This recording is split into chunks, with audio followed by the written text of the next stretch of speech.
From the Downtown Tyler Visitor Center, this is Roses and Weeds.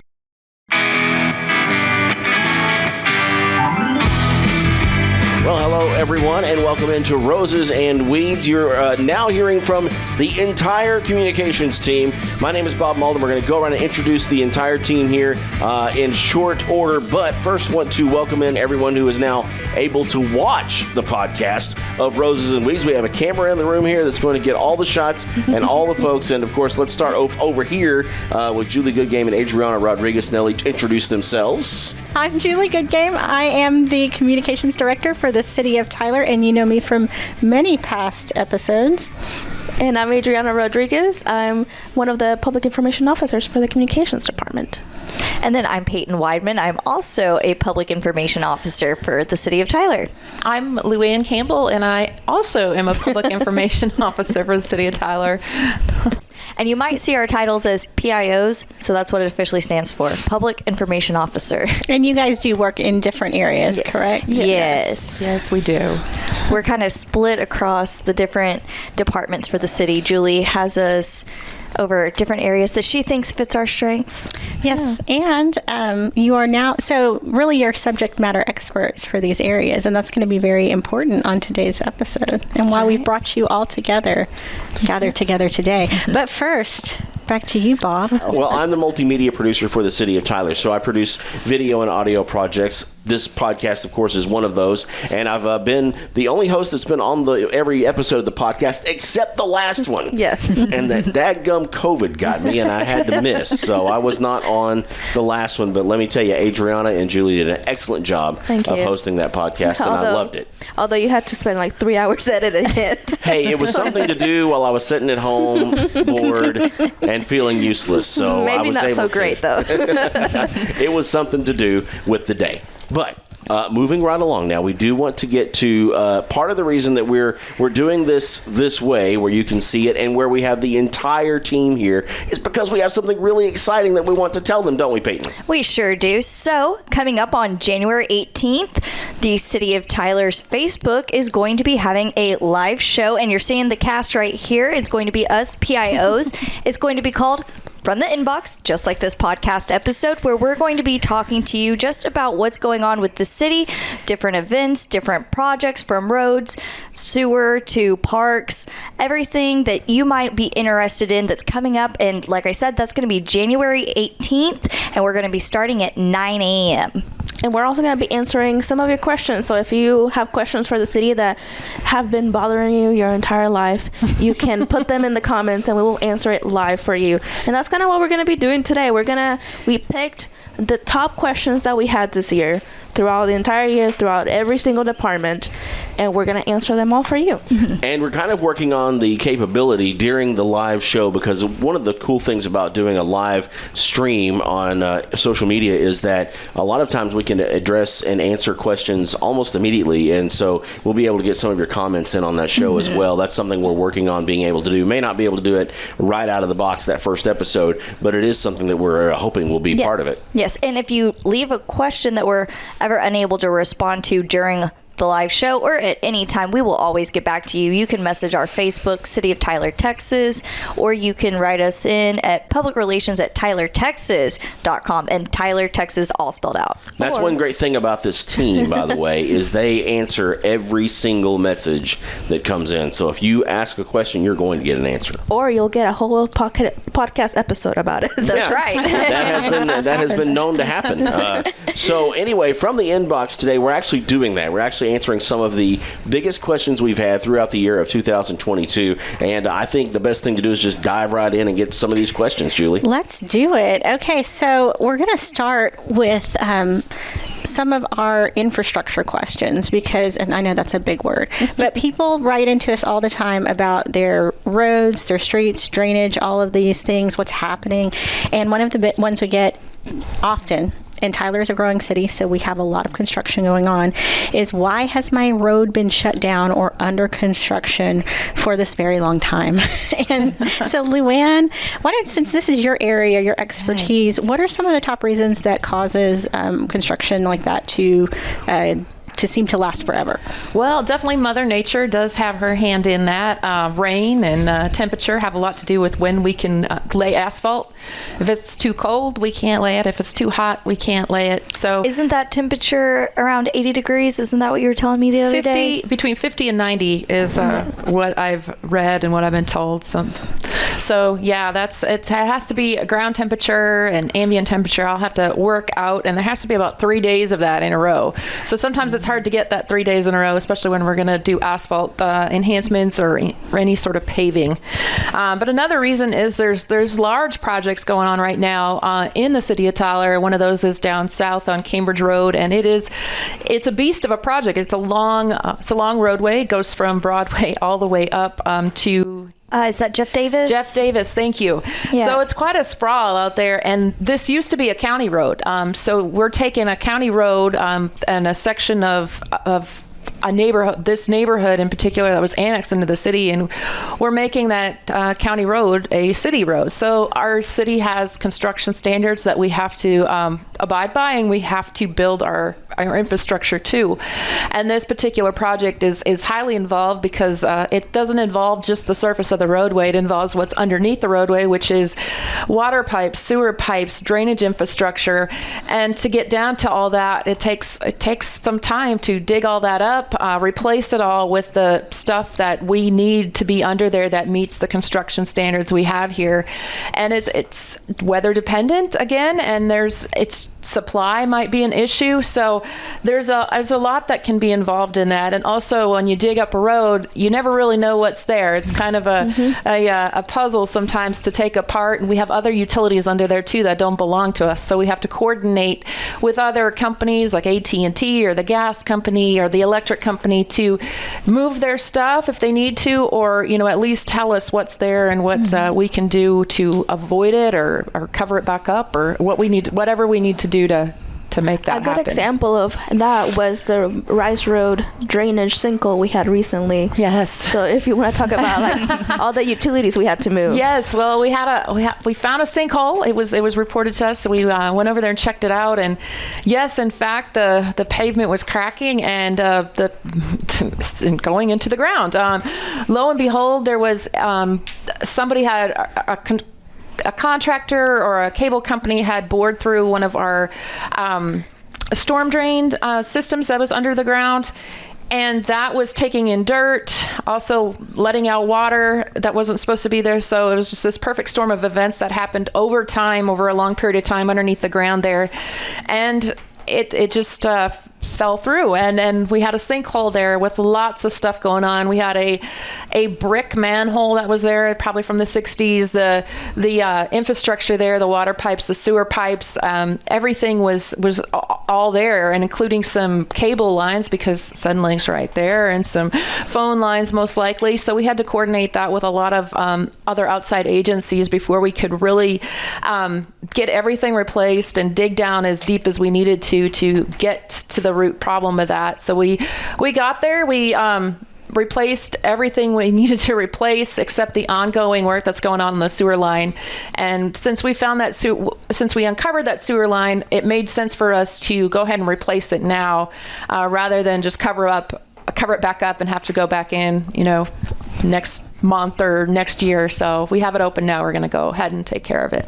And so rather than patch a spot, they're going to go ahead and just take care of everything under there now while they have it dug up. That's good. Good stuff. And then, so talk a little bit about the relationship with contractors on some of these projects and how we work with contractors to do this. Yes. Well, we don't have a team that works for the city of Tyler that goes out and builds things like this. Those are big projects that we don't have the equipment to do that. We don't have the people to do that.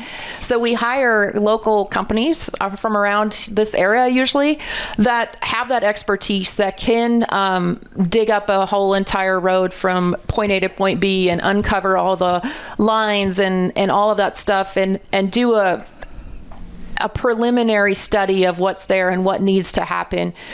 So those relationships are very important. We have a lot of good companies here in Tyler that we work with, and they provide oversight as well of the construction that goes on. And there are some companies here that have really built Tyler from underground to the top of the highest peak. So yeah, it's a great thing when you look at the whole situation going on. And when you talk about roads, you can't help but think about traffic in the city of Tyler. And so are we really fixing traffic in the city? We are. We have a master plan for that, and it's a 10-year plan. We can't do all this at once. We can't take out every traffic signal at once and replace it. We can't take out all the equipment and do it all at once. So we are doing it in segments. We have retimed traffic signals all the way down Broadway and a couple other corridors. And there's a big formula for how much that saves us, and it's hard to understand. But basically, what I've got from our traffic engineer, that the after study that they did indicates retiming of 19 of these intersections on Broadway resulted in the delay savings of about 231,000 vehicle hours per year, Wow. which translates to more than 7 million annual driver delay. So it's a big. I tried to look up the formula, but I don't understand that stuff. But we have not engineers. a great traffic engineer who has studied this and does this for a living, and he has done some time. He does a lot of timing with these things, and he can do it now from his laptop. He can do it in a vehicle. He doesn't have to go out and work in the environment for hours on end trying to manipulate the timing in some old boxes that have old equipment in there that isn't really working with the new equipment. So we're at a point right now where we have a computer-controlled system. The hardware and software is there. We've got new school zone flashers. We've got some detection set up at some of the most busy intersections. We've retimed a lot of these lights, and we're looking at doing more of that in the future. And right now, we are in the preliminary phases of doing the preemption for the fire department vehicles, which will help them with their response time. And I have a personal story that I tell everybody, and people I put it on Tyler Rings and Raves, and people didn't believe me, but I'm telling you on camera, I drove from Amherst on Broadway all the way to the toll. Not a single red light. It was the most beautiful time, and it's possible. It's real. And it wasn't like the middle of the night? No, it was during the day. It was actually during the holidays last year. Wow. Oh, that's good. See, I have a personal, anytime usually I live near downtown Tyler, and anytime I want to go to South Tyler near the Cumberland Villages, it used to take me about 30 to 35 minutes. Well, over the last year and a half, it's gone down to about 20 minutes. Now, I have not tried doing that this holiday season, so I'm sure it's probably not as fast because everybody is coming to Tyler to Christmas shop on top of our regular community. But yeah, it's been great, I've thought. And anytime I sit at a light for longer than what I think is 2 minutes, I start timing because I'm like, okay, do I need to report this? Do I need to report this? And it usually changes right after I have that thought. Let's talk. That's a nice segue. So there are occasionally there are things that can delay us outside of sometimes there may be a power issue at a light or a pothole that may be large enough that you've got to go around. So let's talk about how do we report those. Brilliant segue. Yes, I know. Peyton really gave it to it. You're welcome. Perfect. Nice job. But yes, if you ever have any of those type of issues like Julie just mentioned, where you see a pothole, your light maybe taken longer than what you want it to take or you think it should take, the My Tyler app is free, and it's where you can report those issues without having to call or send an email. You just pull out your phone. It's a free app. You can download it, and it'll go straight to the departments that need to know that information. So it's not coming into us and then us rerouting it to them or going, potentially to, you think you've got the right department, but not really. It goes straight to who it needs to go to. And Adriana actually has another personal story with all of us when we're in the car one day with this. Yeah, we actually, we were all in the car together going to lunch, I think, and we stopped at our light in the Azalea district, and we're there for a whole 2 minutes, and we're like, what is happening? It was much longer than that.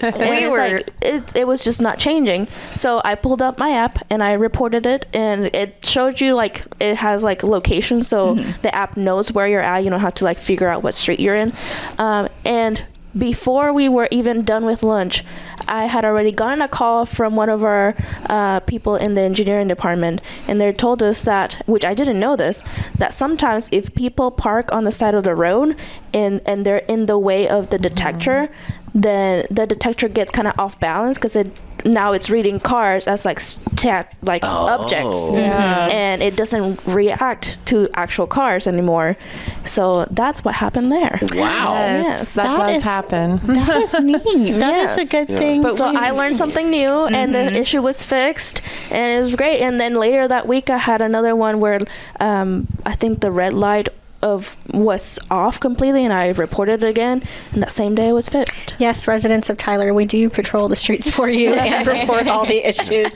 Code loves us. Traffic, they love us too. We have very nice. Another instance of that working that we actually caught on video because we were doing an episode of Walking with Bob to talk about our app and kind of promote it a little bit, and we just happened to use a pothole as an example, and so during the shoot of the video we reported the pothole, and we were able, before the video was even finished being edited, and those things turn around like 1 or 2 days, and before the video was even finished, Jenny, who did the video with me, said, the pothole's already fixed out there. And so I ran back out there and got some more shots of it actually fixed before we even finished the video. And so that's an example that we actually caught on video. And it wasn't because it was us. We didn't report who was, hey, we're doing a video out here, come fix this pothole. It was because we were actually reporting it just like you would with the My Tyler app. So if you want to watch that video, it's called There's an App for That. Yeah. We will put that in the show notes. Yes. We'll link It's to also, I was going to say, it's also on our Facebook. It's on our YouTube. So if you want to search for it immediately, you can, or like they said, the show notes. Check out our show There's notes. another thing we did Walking with Bob on is bike lanes. Why are you spending money on bike lanes? We get that question frequently. Yes. So Luann, why are we spending money on bike lanes? We didn't really spend a whole lot on that. We spent some, but there was a grant, and there was some other money that came to us for that, and bike lanes are part of our transportation system. It's a everybody shares the road type of situation, and we have transportation for cars, for public buses, for bicycles, for people walking. So we wanted to put some bike lanes in, and we actually were able to get a grant to do that. And the system of the bicycle lanes was actually designed by the University of Texas at Tyler engineering team up there.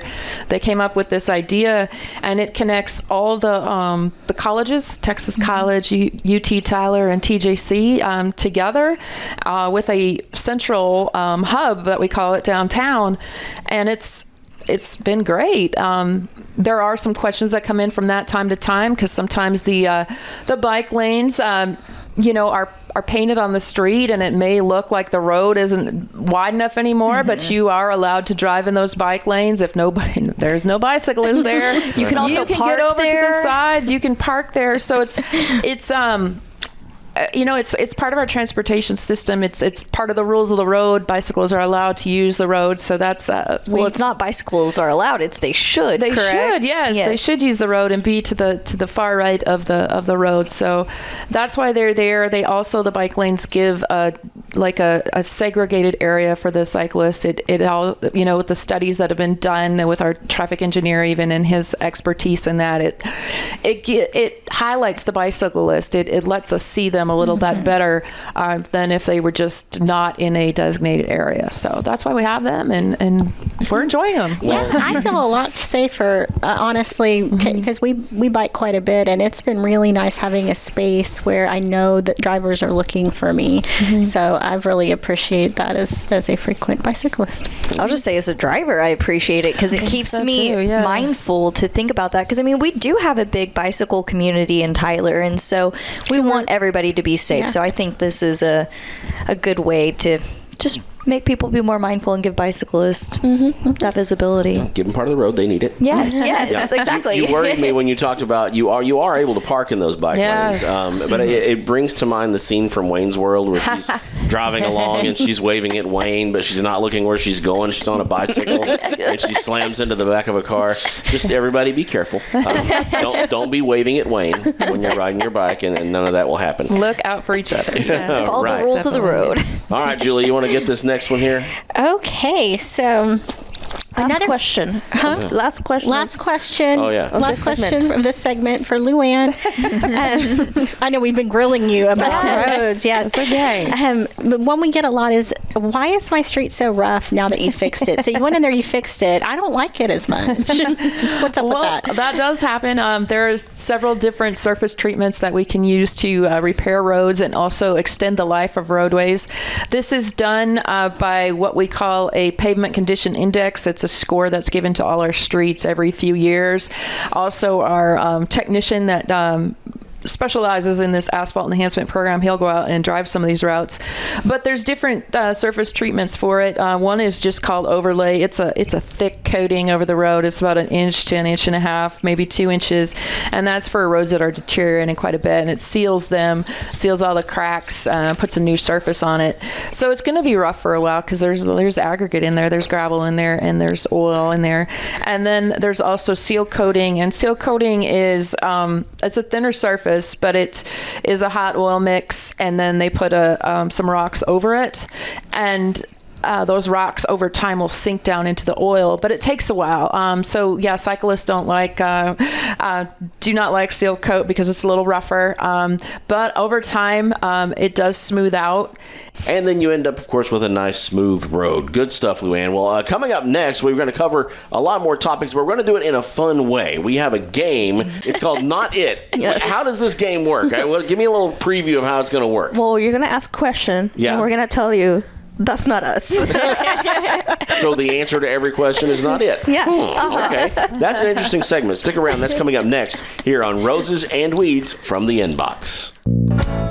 Whether it's for business, a family getaway, exploring aviation history, or learning to fly, we offer endless possibilities. Take flight at Tyler Pounds Regional Airport. Visit flytyr.com to learn more. And we're back in downtown Tyler. I'm Julie Goodgame, here hosting with Bob Malden and the City of Tyler Communications team. And we are about to play a new game on Roses and Weeds. I don't think we've played this one before, No. Bob. Have we played games on Roses and Weeds at all before? I don't know. We have. Okay. All right. Good We deal. have. All the council member episodes. We've played, that's right, We've played we some do. fun games. Yes, we have. And this is a very special game.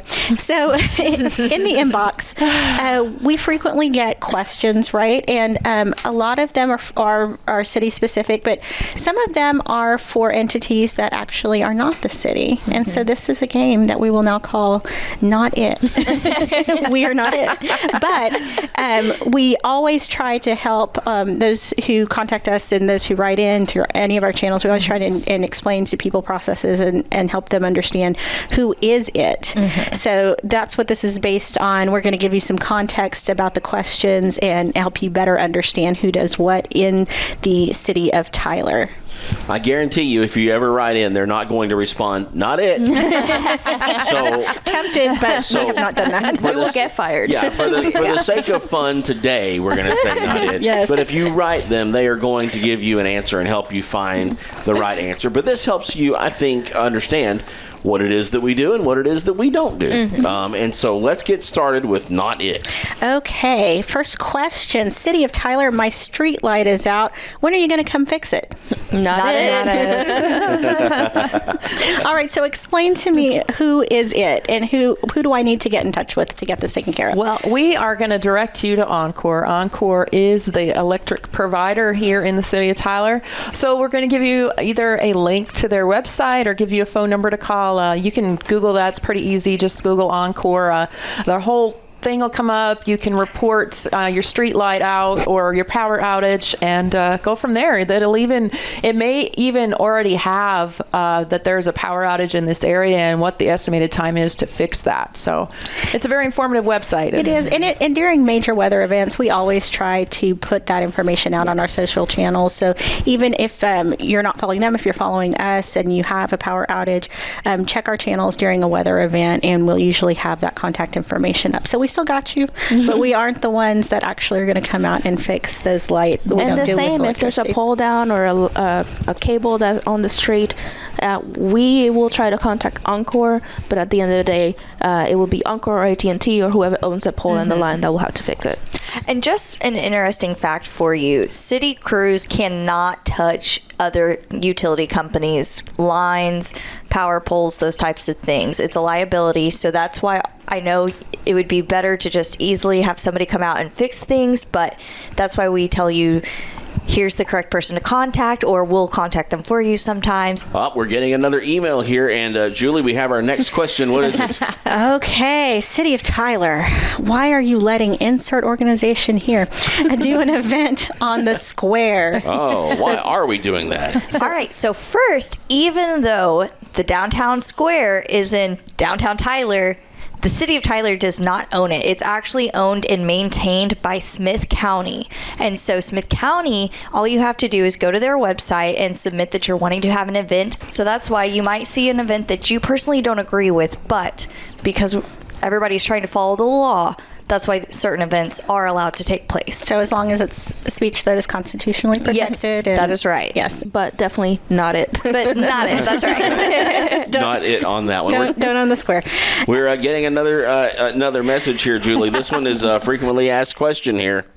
City of Tyler, why do we not have a Costco? Why are you keeping Costco from me? Well, certainly not it on that one. We do not kick anyone out of Tyler. We do not bring any company in Tyler. We obviously welcome everybody here. We want that for our economy. But it's all about demand. So if there's a store, like, I don't know, people really like groceries here. They're always asking everyone's about about different groceries. So if you want a specific grocery or store or IKEA, maybe try contacting them, and if they see enough demand, they might consider it. There's no promises. It also depends on the infrastructure that they need to be in a different city, or even the population. We might just be not big enough for them, but we will get there maybe eventually. So market forces definitely at play, and we get this question a lot, and Costco certainly is a name that we get a lot, but for lots of different businesses, people asking and with the assumption that we somehow approve or deny, and we do not approve or deny specific businesses at all. So As long as it's on our zoning, yes, you're good to go. If you've got the zoning for it, come on. If we've got the market and you've got the zoning. Getting another message here across the internet. Julie, what is this one? Oh, I see it. I see it right here, Bob. Okay. And this is a little bit in line with the one before that we get. City of Tyler, why are you not letting other internet providers in town? Not it. We want the same things as you. We all live here. We all want choice. Yes. We all want choices. But no, we get this question a lot. And internet companies, it's like Julie said, it's kind of the same as the demand and on the previous question. But it does have an extra barrier of internet companies need a lot of infrastructure that is very expensive. So we've had Suddenlink, or what is now Optimum, here in Tyler for many, many years. So they're the ones that and that it's easier for them to expand services or to add new things because they're already here. For a new company to come, they would have to install every line and tear up every single street and go into every single house to be able to provide that service. And for some companies, it's just not worth it, and they don't think it would be worth their money and their investment. But thankfully, that has changed in the past maybe a year and a half, 2 years, and we have actually 2 companies that are currently right now installing fiber to home in Tyler, and that is Metronet and Vexus.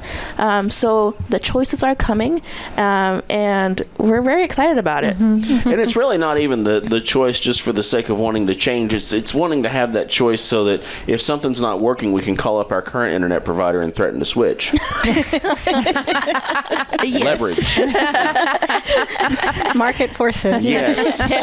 All right. House woes. We're going to talk about things like your water bill and how your water tastes, why you're not getting a tap in your new home fast enough. All of those things we're going to discuss as we answer all of your questions right here on Roses and Weeds next. Looking for your new forever best friend? Come on down to Tyler Animal Services. We have dogs, cats, and sometimes pocket pets available for adoption. Come find your new best friend at 4218 Chandler Highway in Tyler. You can also see available pets for adoption by visiting our website, cityoftyler.org. We're back here on Roses and Weeds. I'm Bob Malden, and I'm joined by co-host Julie Goodgame and a host of others here. Adriana Rodriguez, Peyton Weidman, Lou Ann Campbell. It is the entire City of Tyler Communications team, and this is a special episode of the podcast because, as we told you earlier, we're getting ready for that big new live Facebook streaming program where you ladies will be talking about all the things, all the questions that come in, and it's called From the Inbox. That's right. Much like this episode. Yes. Yes. We'll be doing pretty much the same thing. We'll be answering any questions that you might have. And we're also going to be telling you all about events and projects that are coming up or going on within the City of Tyler. Our first episode is going to be on January 18th at 9 a.m. And we'll be posting to our Facebook to remind you that it's coming up.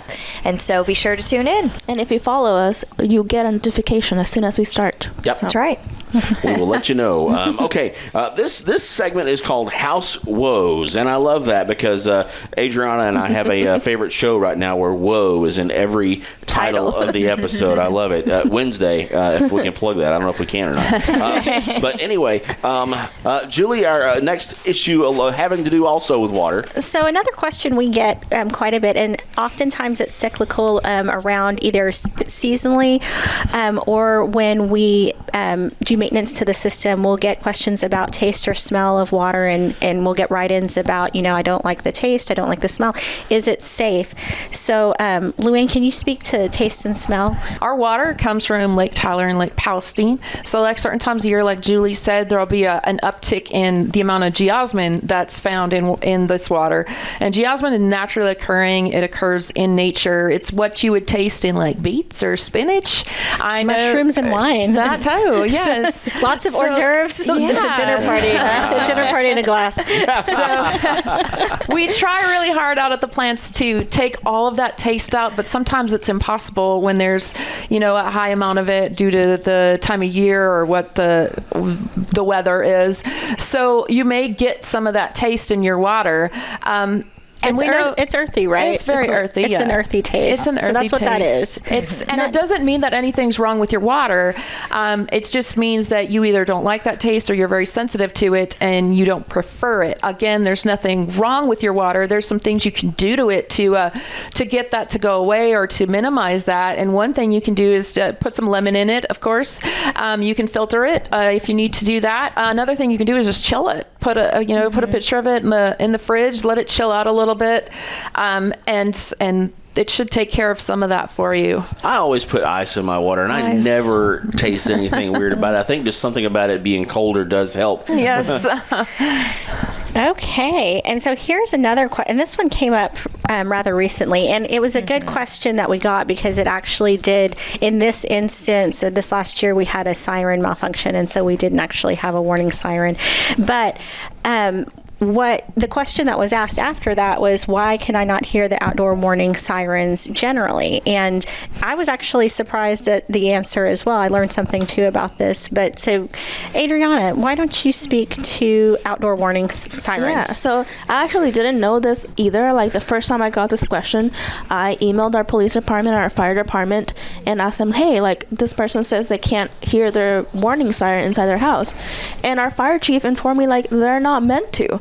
These are outdoor warning sirens. And after he said that, I was like, oh, of course. It makes sense. It does make sense. Yes, hence the name Outdoor Warning System. Yeah. It does. So but these are for people when you're driving around, walking outside, and there's incoming bad weather or any of the emergency, then you can hear it. But inside your home, you're supposed to be able to like turn on the TV or even use Rave Alert. We have this amazing system called Rave Alert or Smart 911 if you're looking for the app that you sign up. It's free, it's confidential, and you will get notifications straight to your phone. Like you can make it be a call, a text message, or just a notification that pops up that tells you when there's an emergency. Even we've sent it for like if there's going to be a water outage, like if there's a water main break in your neighborhood, they'll notify you through there. If there's a missing person that someone's looking for, we can get notified there, and you can set up all the preferences. But it's really good. So if you go to our website cityoftyler.org, you'll see on our banner in the front page Rave Alert or Smart 911. We recommend you sign up if you really want to know what's going on. And you don't even have to have a cell phone to do this. You can have the old-fashioned landline. You can still set it up to give you a phone call, and you can go answer that phone, and it'll tell you. Yes. And a neat thing is that you can sign up for Tyler, but say you have a child or family member in another city, you can sign up for that city if they have the program, but a lot of them do now.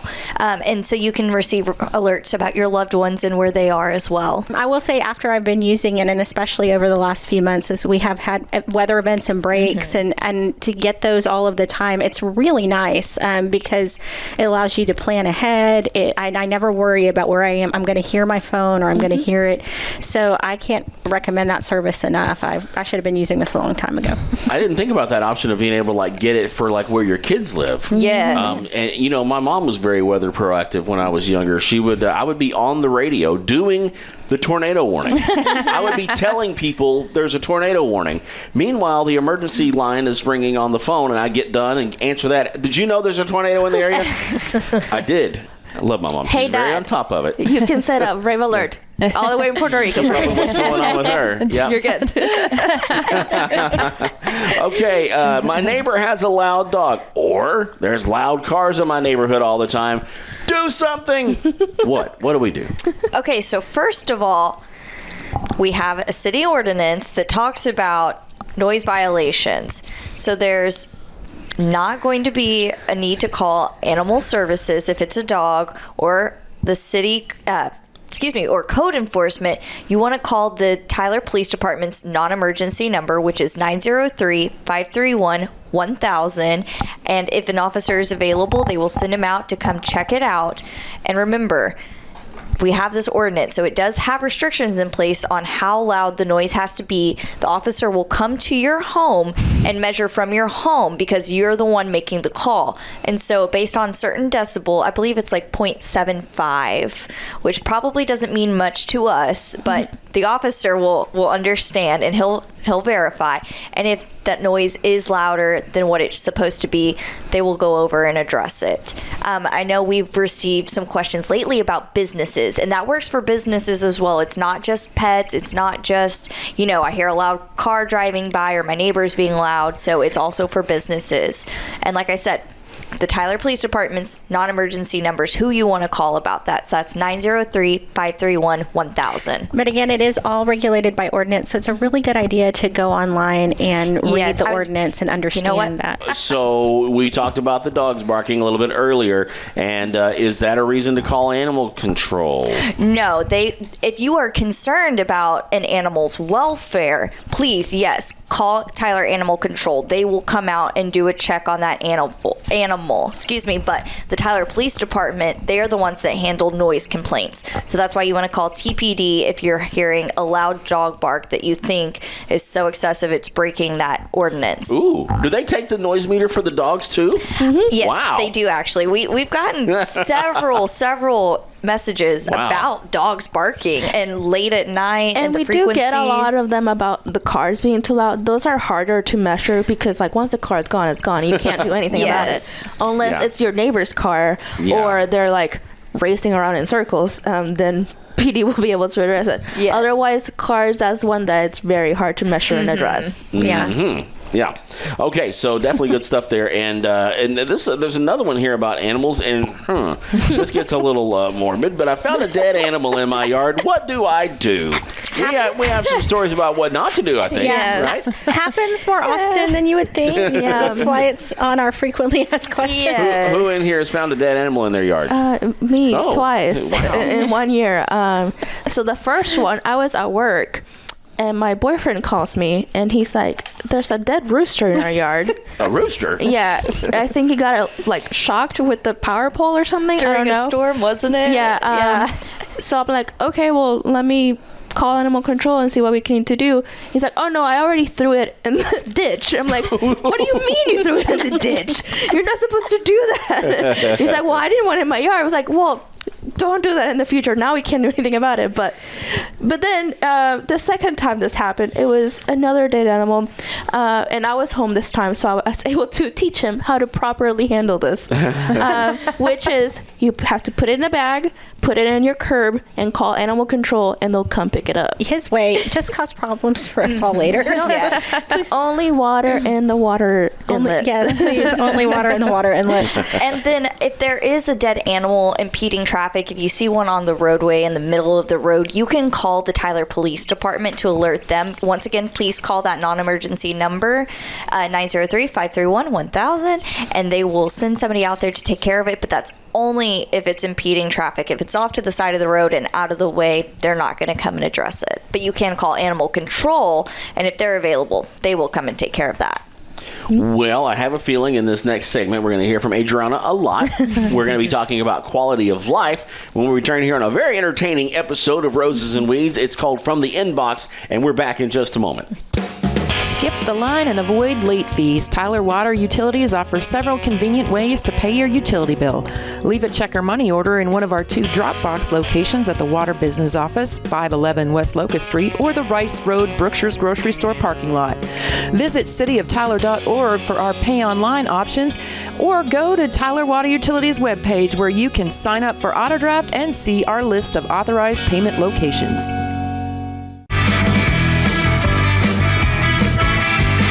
And we're back in downtown Tyler. This is Roses and Weeds with Bob Malden. I'm Julie Goodgame, and we have got our entire communications team here, Adriana, Peyton, and Luann. And we're just answering your burning questions about all things Tyler that we've accumulated throughout the year. In this next section, we are going to focus on things like our parks and our library and quality of life questions that we get all of the time. So I will start with this one that we get for the library quite a bit, and it is, why do I have to pay a library membership if I have a Tyler address? So you have to pay really close attention to your Tyler address, because if you are inside city limits, you do not have to pay a membership. This is a free service for all Tyler city residents because you pay with it with your taxes. But if you live outside city limits, that means you do not pay city taxes. Therefore, you're not really contributing to the funding of the library. So we do have a small membership fee, and it depends on if you want to do like a month, 6 months, or a year, and the cost will vary. And the longer your membership is, the cheaper it is in the long run. But yes, you have to make sure your address is actually in the city limits. If it says county road, if it's like I think it's 5-digit numbers are not city Those of are Tyler. county. Yeah. Those are county numbers. But this does not mean you cannot use the library.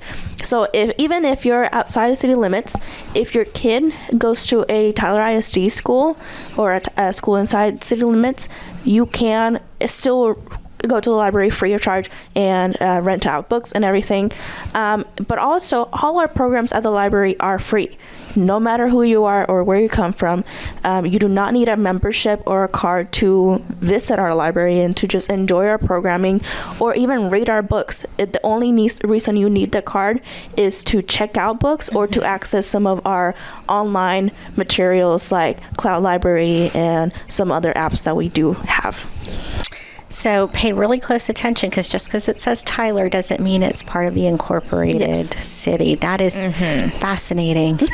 I am enthralled. Hey, Adriana. Yes. Why are there no lights at the parks at night? Well, this is another city ordinance. Okay. I do not have the number like Peyton, but I do have it memorized. She won't bore you like I did. We do get this a lot, so I do have it memorized. Our parks are technically closed from sunset to sunrise. So you should not be at the park at all if there is no light. That is why we do not have lights in the park. We do have some for security purposes to be able to have some areas that might be darker and may need some lighting to prevent crime or vandalism. But in general, we do not have lights in any like tennis court or playground, just because you're not supposed to be there, except for our regional park or Faulkner Park or Golden Road Park, because that's where we play tournaments. So if there's a tournament happening, the league that is sponsoring that tournament will pay a fee to have those lights on. Another one involving parks. I love this one.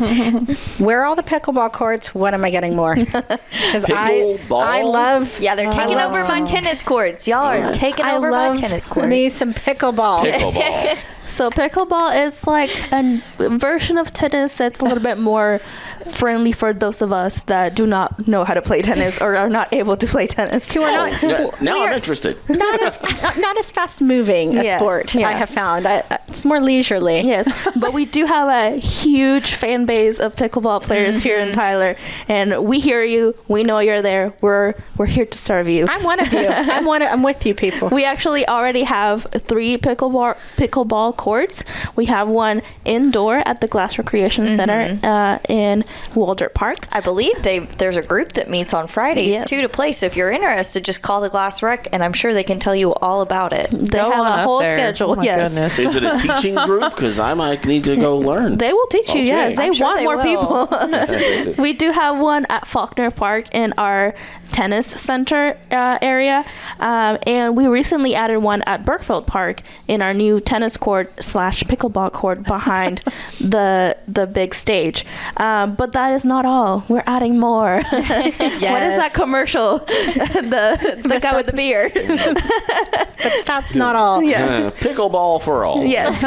So we're also adding pickleball courts at Pollard Park. This is the park that most recently we're renovating, and is going to be completely redone. And part of that renovation includes pickleball courts that will only be for pickleball. This is like tongue twister. But that means that you do not have to share these courts with tennis players. They will have their own courts, and you will have your own. Wow, very cool. So we're in the winter now. This is a very valid point for right now. Why are the water fountains in the parks turned off during the winter? So next week we're gonna have 14-degree weather. Time to hibernate. The same way that your pipes in your house freeze, pipes everywhere will freeze.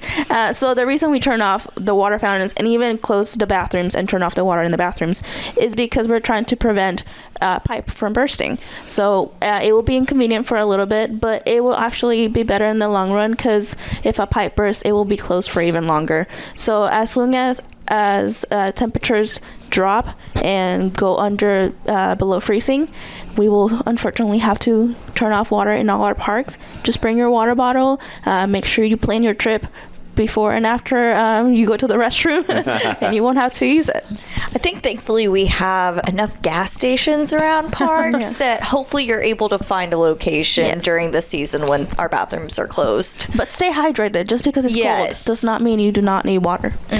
Very true. Thank you for that. Thank you for that. Okay, so last question. Yes. And this one's about downtown.